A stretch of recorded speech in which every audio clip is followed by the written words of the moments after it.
este video vamos a ver los efectos de las leyes. Nosotros en anteriores videos vimos los efectos de la ley en cuanto a la sanción, en cuanto al tiempo, en cuanto al espacio o territorio. Cuando vimos en cuanto a la sanción, vimos que había normas imperativas, normas prohibitivas y normas permisivas. Y dentro de las normas imperativas, nosotros vimos de que la especie o naturaleza del acto que se realiza hay nulidad absoluta. Está en relación a la calidad o al estado de las partes que lo ejecutan o celebran. En ese sentido hay nulidad relativa. Y también está en relación a la protección a terceros.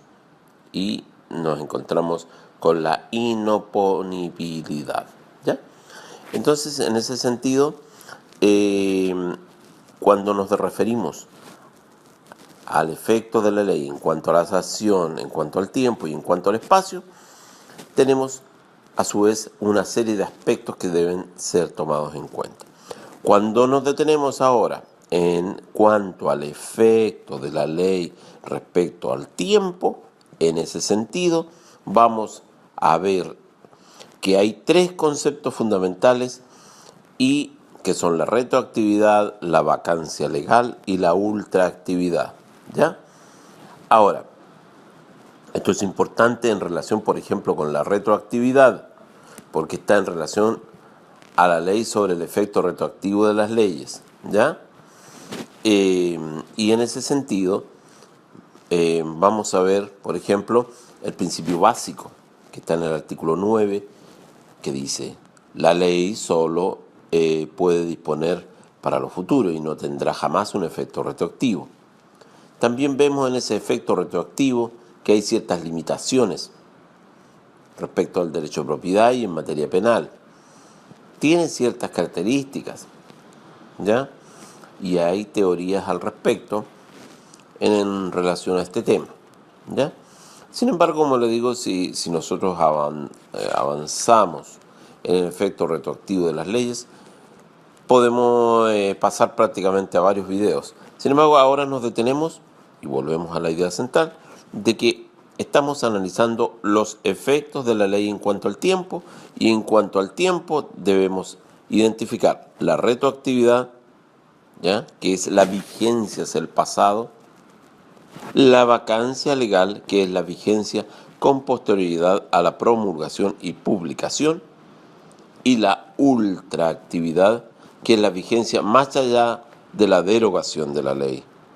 Es bien importante entender estos tres conceptos, reitero, en el efecto de la ley en cuanto al tiempo. ¿Ya?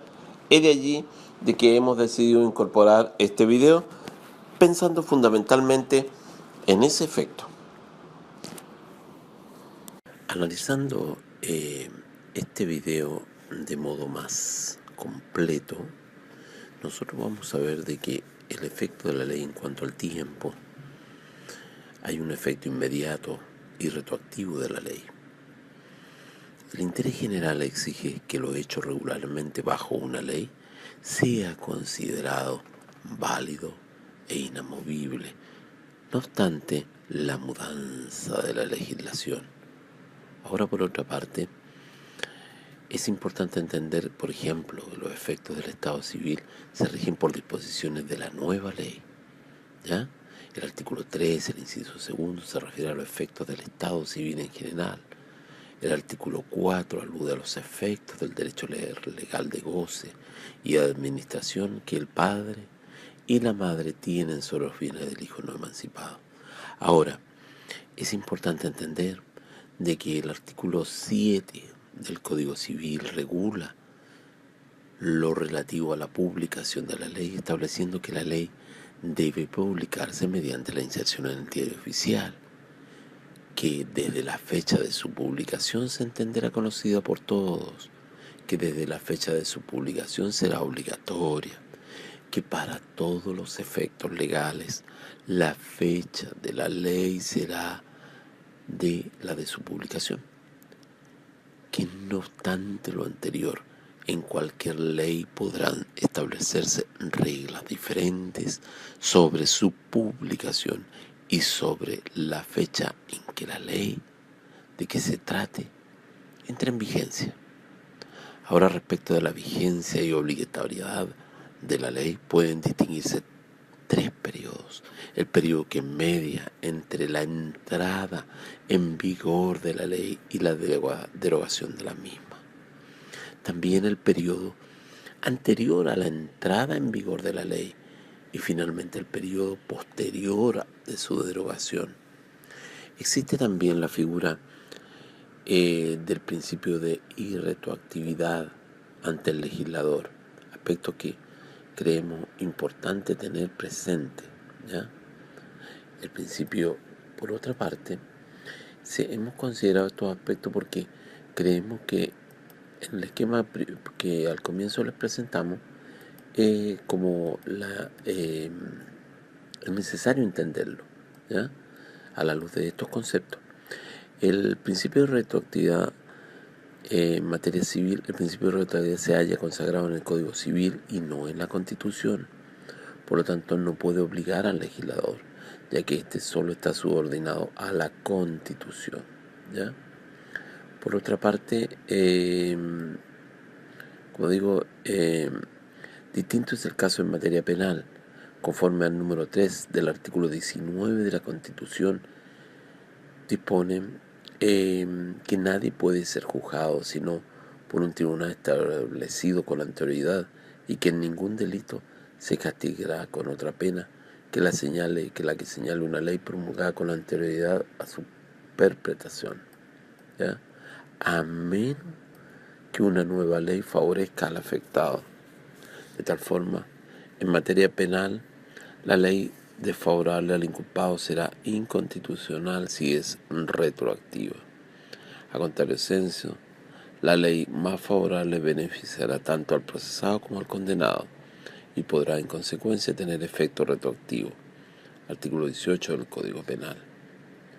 Por otra parte, hay causas intrínsecas de cesación de la ley. Por ejemplo, la derogación es expresa cuando la nueva ley dice explícitamente que deroga la antigua, por ejemplo, artículo final del Código Civil.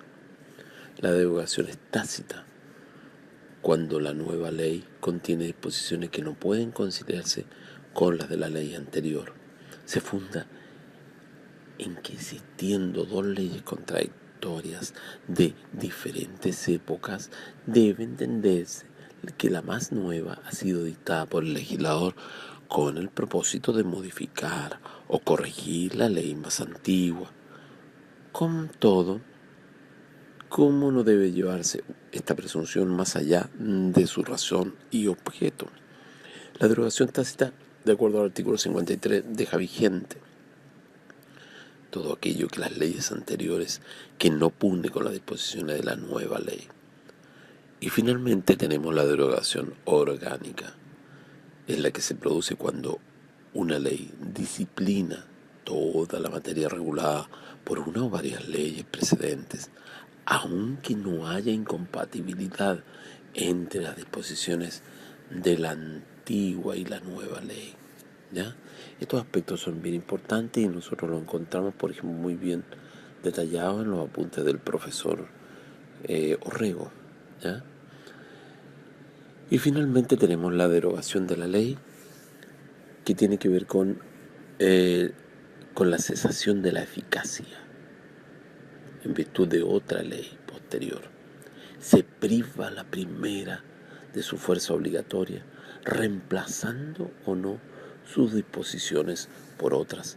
El fundamento de la derogación de la ley lo encontramos en la permanente evolución de la sociedad, la que exige constantemente nuevas formas jurídicas de acuerdo al momento histórico en que se vive. Como decíamos, el esquema que abre este video se explica profundamente ya o de un modo más completo en este otro esquema que viene a complementar las ideas del efecto de la ley en cuanto al tiempo.